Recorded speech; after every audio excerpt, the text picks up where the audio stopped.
How's it going, you guys? It's Roblox Scripts here, and in today's video I have a script for the game The Hood. Now this is actually the best GUI that I've ever used for the game The Hood, and it's actually called Mango Hub.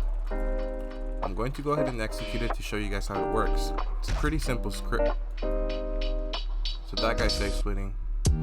So we're about to have an exploiter fight now. But it has lots of features. I myself stay on the combat side, but you have animations, you have other stuff. I like to do anti-stomp. So you do anti-slow, anti-stomp, and you can do reach. And then afterwards, you can just do this. Just knock down everyone. For example, that exploiter right there. Person's exploding as well, so no. Stop as well. Lots of features that you can use right there, like I said. But I do like the fly as well, and you can fake macro. So like, what do you mean I'm exploiting, bro? I'm macroing. This is no exploit, I'm macroing. You can just take people, fly away. Like we just got this guy's friend. Oh, they're exploiting as well.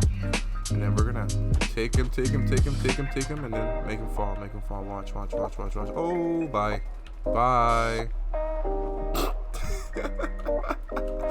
Yo, I just did that to him. And that's because this is the best GUI that I've found so far. It was made by this person. I use synapse for it. It does show you user, but don't use that. don't do that. Use an alt account, or honestly, I don't even condone exploiting. I just like exploiting against people that are exploiting, you know, or trolling and getting money. But thank you guys so much for watching. That was pretty much it for this GUI. It's a short video. I'm going to have just a Pastebin link so you don't have to download anything. But make sure you like and subscribe, and I'll see you guys in the next video.